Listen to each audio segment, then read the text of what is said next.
ഒന്ന്, മോഹൻലാൽ പടം കണ്ടിട്ടില്ല എന്നുള്ളത് പറഞ്ഞത് ഞാൻ നുണ പറഞ്ഞു എന്നുള്ളത്. ആനി വരുമ്പോൾ അവരെന്തേ പറഞ്ഞത്? അവരെല്ലാം കഥയൊക്കെ തീരുമാനിച്ചിട്ട് എല്ലാം കണ്ടിട്ടാണെന്നുള്ളത് അല്ലേ? കഥ കണ്ടു, വായിച്ചു. ഞാനൊരു എഴുത്തുകാരനാണ്. ഞാനത് കഴിഞ്ഞ് പലതും മാറ്റും.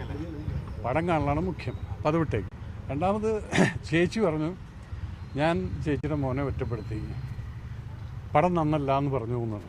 ഞാൻ എവിടെയാണ് പടം നന്നല്ല എന്ന് പറഞ്ഞിട്ടുള്ളത്? ഞാൻ പറഞ്ഞത് പടം ഇറങ്ങി വരുന്ന സമയത്ത് yes, technically it's A fantastic film. ഇപ്പോഴും ഞാൻ അതിൽ തന്നെ നിൽക്കുന്നു. പിന്നെ രാജ്യദ്രോഹപരമായിട്ടുള്ള കാര്യങ്ങളുണ്ട് എന്നുള്ളത് ഞാൻ ഇപ്പോഴും പറയുന്നു, അപ്പോഴും പറയുന്നു. അന്ന് പറയില്ല. കാരണം ഒരു പടം കഴിഞ്ഞിട്ട് ഇറങ്ങി വരുന്ന സമയത്ത് നമ്മളെപ്പോലുള്ള ഒരാൾ ആദ്യം ഇത് വല്ലതും പറഞ്ഞു കഴിഞ്ഞാൽ അതിൻ്റെ നെഗറ്റിവിറ്റിയാണ്. അപ്പം ഞാനായിട്ടൊരു ഇനിഷ്യേറ്റീവ് എടുക്കേണ്ട, ഞാനായിട്ടൊരു സംഭവം ട്രിഗർ ചെയ്യേണ്ട. പക്ഷെ ജനങ്ങൾ ഇളകിയപ്പം ഇപ്പോഴും ഞാൻ അതിനെക്കുറിച്ച് അധികം പറഞ്ഞിട്ടില്ല. മനസ്സിലായല്ലോ? ഞാൻ പറഞ്ഞിട്ടില്ല, ഇത്രയേ ഉള്ളൂ. പടം കണ്ടു ഇത്.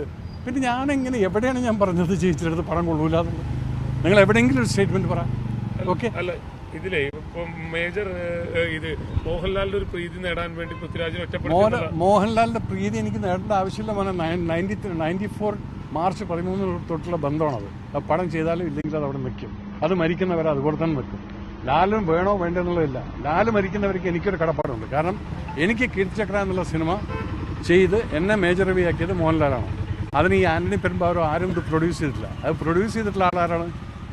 RB ചൗധരി സാറാണ്. അത് എനിക്ക് രണ്ടുപേരുടെ കടപ്പാടുള്ളൂ. അത് ഞാൻ എപ്പോഴും ചെയ്തിരിക്കും. So I'm not bothered who says what. ഇനി വഖഫിന്റെ ഇത് കഴിഞ്ഞിട്ട് നമുക്ക് സംസാരിക്കാം. മോഹൻലാൽ പടം കണ്ടിരുന്നു. ഇപ്പോഴും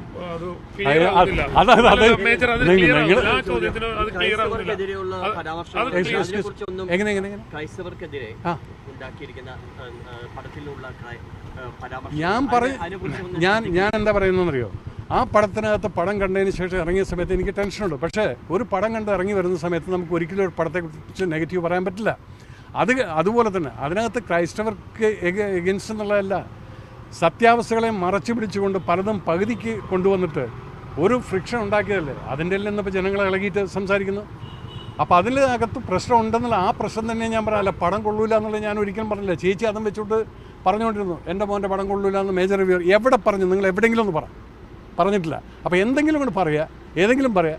ഇന്നും നിങ്ങൾക്ക് ആനി പെരുമ്പാറിൻ്റെ അടുത്ത് ക്ലാരിറ്റി കിട്ടിയിട്ടുണ്ടോ? പടം കണ്ടോ ഇല്ല എന്നുള്ളത്, പ്രിവ്യൂ ഉണ്ടായിരുന്നോ എന്നുള്ളത്? ഇല്ല. അപ്പോൾ എന്നെ കുറ്റം പറയണ്ട. ഞാൻ മോഹൻലാലിനെ ആരെങ്കിലും ചളിവേറ്റിത്തേക്കാണെങ്കിൽ എനിക്ക് ആരെയും പെർമിഷനൊന്നും വേണ്ട. അത് കഴിഞ്ഞ് മോഹൻലാലിൻ്റെ ഫാൻസ് എടുത്തിട്ട് പറഞ്ഞു മേജർ രവി ആരാണെന്നുള്ളത്. ഇതൊക്കെ ഞാനിപ്പോൾ പറയുന്നത് എന്താ വെച്ചാൽ, ഞാൻ ഇതുവരെ പല കാര്യങ്ങളും ബിസിയായിരുന്നു. മേജർ രവി ആരാണെന്ന് വെച്ചാൽ മോഹൻലാലിൻ്റെ ചങ്ക് തന്നെയാണത്. മോഹൻലാൽ വേണ്ടെങ്കിലും ഇല്ലെങ്കിൽ ശരി, അത് ഞാൻ അങ്ങനെ തന്നെ നിൽക്കുകയും ചെയ്യും. പിന്നെ അതിന് താഴത്തൊരു പരാമർശം കണ്ടിരുന്നു, ഞങ്ങൾ നന്നായി നടത്തുന്ന വിശ്വശാന്തി ഫൗണ്ടേഷനിലും ഇയാൾ മുന്നിൽ നിൽക്കുന്നത്. അപ്പോൾ അതിൻ്റെ ഡ്രാഫ്റ്റ് എഴുതി കൊടുത്ത ആരാണെന്നുള്ളത് എനിക്കറിയാം. മോഹൻലാലിൻ്റെ കൂടെ നടക്കുന്ന ഒരുത്തനെ ഞങ്ങൾ വിശ്വശാന്തി ഫൗണ്ടേഷനിൽ കയറ്റിയിട്ടില്ല. ഇത് അവൻ്റെ ഡ്രാഫ്റ്റാണ്, അവൻ്റേന്ന് തന്നെ പറയുന്നു. ഓക്കെ, കുറച്ച് വയലൻ്റാണ്, അത് നിങ്ങൾ കണ്ടുപിടിച്ചു. ഇപ്പോഴും ഒരു സംശയം നിൽക്കുന്നത്, ആന്റണി പെരുമ്പാവൂർ പറയുന്നു ഞങ്ങൾ കഥ കണ്ടിട്ടുണ്ട് പക്ഷെ പടം കണ്ടില്ല, പടം കണ്ട കാര്യത്തിൽ ഉറപ്പ് പറയുന്നില്ല. മേജർ പറയുന്നു ഇവർ പ്രിവ്യൂ കണ്ടിട്ടില്ലെന്നുള്ളത്. അതിലെന്താ മേജർ ഒരു ഉറപ്പ് പറയാം? ഇവർ പ്രിവ്യൂ കണ്ടിട്ടില്ലെന്ന് നിങ്ങൾ ആനയോട് ചോദിക്കൂ. അല്ല, ആന്റണി അതിൽ ഉറപ്പ് പറഞ്ഞിട്ടില്ല. മേജർ നിങ്ങൾ എന്റെ ബാങ്ക് എന്റെ പടമാണോ? ഞാൻ ഡയറക്ട് ചെയ്തിട്ടില്ല, എന്റെ പ്രൊഡ്യൂസർ. മേജർ ഉറപ്പിച്ച് പറയുന്നുണ്ട് പ്രിവ്യൂ മോഹൻലാൽ കണ്ടിട്ടില്ലെന്നുള്ളത്. അതില്ലെന്ന് പറഞ്ഞു കഴിഞ്ഞാൽ നിങ്ങൾ എന്നെ നുണയനാക്കിയിട്ട് ഇപ്പൊ പറഞ്ഞിട്ടുണ്ടല്ലോ. നിങ്ങൾ പ്രൂവ് ചെയ്യുന്നത് ഞാൻ പറഞ്ഞത് നുണയാണെന്നുള്ളത്. മോനെ ഇല്ല, ഞാൻ പലതും കണ്ടു. പക്ഷെ ഞാൻ ഈ ഒന്നാമത്തെ ഞാൻ പറയാം, ഈ ട്രോളും കാര്യങ്ങളൊന്നും ഞാൻ വായിക്കാറില്ല. എൻ്റെ ലൈവും കൊടുത്തിട്ട് ഞാനങ്ങ് പോകും. അതിൻ്റെ താഴത്ത് തെറി വിളിക്കുന്ന മുഴുവൻ ഒരു പർട്ടിക്കുലർ കാറ്റഗറിക്കാരാണെന്നുള്ളത് നമുക്കറിയാം. പക്ഷേ I'm not bothered about it. മോനെ, ബുള്ളറ്റുകളെ ഫേസ് ചെയ്തിട്ടില്ല, പിന്നെയാണ് നിങ്ങളുടെ സൈബർ അറ്റാക്ക്. ഒന്ന് പോകാൻ പറ.